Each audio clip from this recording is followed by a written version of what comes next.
Pregunta 98. Con respecto a las enfermedades bacterianas, determine la secuencia correcta del valor de verdad. Ítem 1. ¿La fiebre tifoidea se transmite básicamente por vía oral? Ítem 2. ¿La tuberculosis afecta solamente a los pulmones? Ítem 3. ¿En el cólera se produce una infección invasiva? Ítem 4. ¿En la bartonelosis se produce verrugas durante un año? Hola a todos. Como ustedes han escuchado, la pregunta de examen de admisión está referida básicamente a este capítulo. Higiene, tipos de enfermedades, formas de transmisión y específicamente a las enfermedades bacterianas. Esta pregunta refiere básicamente a la fiebre tifoidea, la tuberculosis, el cólera y la bartonelosis. Voy a empezar explicando muy brevemente acerca de la fiebre tifoidea. Por favor. Aquí nosotros observamos al agente etiológico, al agente causal de la tifoidea, que es Salmonella typhi. Por favor. ¿Quién descubre en pacientes que padecían esta enfermedad? Este señor, un patólogo alemán, ¿no? Joseph Ebert. En honor a él, a esta bacteria también se le conoce como bacilo de Ebert. Por favor.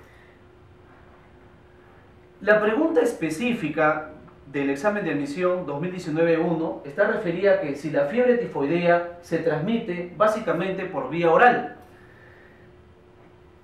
Aquí, por ejemplo, observamos, ¿no? Voy a sugerir que vean el video de Marilyn Manlon. Aquí esta señora contagiaba, ¿no?, a las personas a quienes trabajaban en casa, ella era cocinera, ¿no? Y es evidente que en esos tiempos, finales del siglo XIX aproximadamente, se desconocía cuáles eran básicamente las formas de transmisión de esta enfermedad. Por ejemplo, aquí observamos que las bacterias ingresan básicamente por vía oral. Por lo tanto, esta pregunta sería correcta, ¿no? Siguiente, por favor. La tuberculosis, por favor. Premio Nobel de Medicina, 1905, Robert Koch. Como ustedes pueden apreciar, este no es un pulmón. Aquí la pregunta dice, ¿la tuberculosis afecta solamente los pulmones? Nosotros observamos que este no es un pulmón, es un riñón.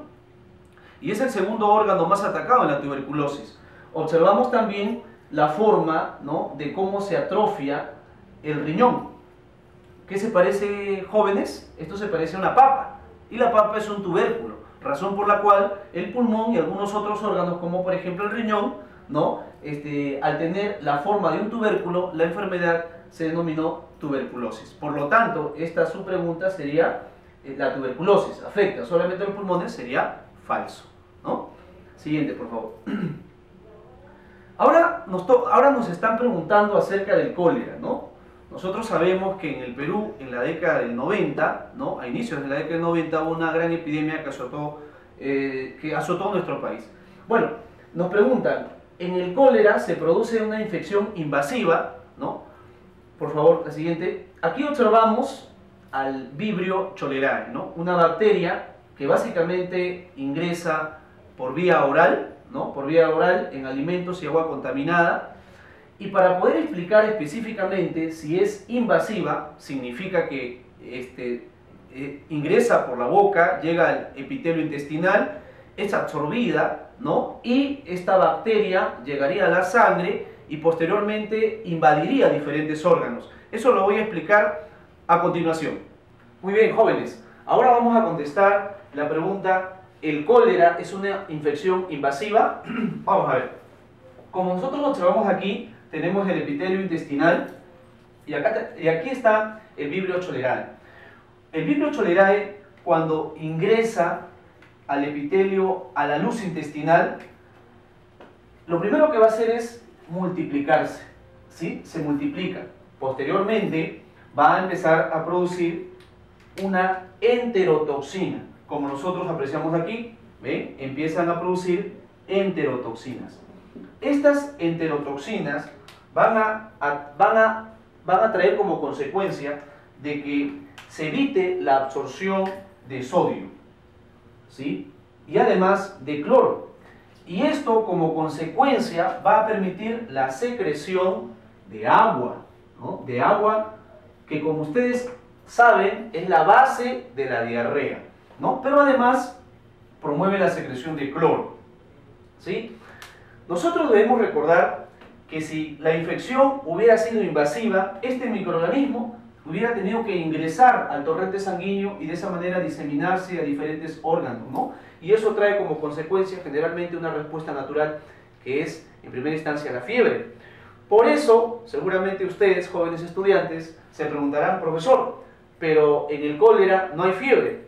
Es justamente porque la infección es no invasiva. Por eso es que en esta enfermedad llamada cólera no hay fiebre. Ahora tocaría responder esta pregunta, ¿no? En la bartonelosis se produce verrugas durante un año. Bueno, jóvenes, en primer lugar, todos debemos recordar a nuestro mártir de la medicina peruana, ¿no? Un estudiante de medicina que gracias a lo que él hizo se pudo determinar que esta enfermedad, primero llamada una fiebre aguda, ¿no? O fiebre de Carrión, que le llamaron posteriormente en honor a lo que hizo él, y se pensaba que la verruga peruana era otra enfermedad, pero gracias a lo que él hizo, ¿no? A su sacrificio, se llegó a determinar que la enfermedad tenía dos fases, una fase aguda y una fase crónica. Siguiente. Este señor fue un docente de San Marcos, Alberto Barton, y en honor a él, la bacteria tiene como nombre Bartonella bacilliforme, ¿no? Que es el latín del nombre. Siguiente, por favor. Nosotros aquí observamos una imagen, jóvenes, que nos va a dar respuesta a esta pregunta específicamente, ¿no? Dice, en la bartonelosis se produce verrugas durante un año. Sí. Como es la fase crónica, esto tiene un aproximado de un año. Por lo tanto, esta pregunta sería verdadero. Bueno, para contestar en conclusión todas estas preguntas, dice, la fiebre tifoidea se transmite básicamente por la vía oral, eso sería verdadero, ¿verdad? La tuberculosis afecta solamente a los pulmones, falso, ¿no? Hemos estudiado que no. El cólera se produce por una infección invasiva, eso es falso. En la bartonelosis se producen verrugas durante un año, sí, es un aproximado, eso sería verdadero, ¿no? Que, ojo, hay que recordar que a las verrugas también se les conoce como epitelio vascular granulomatoso, ¿no? Pero para nosotros va a ser solamente verrugas, jóvenes. Gracias, eso es todo.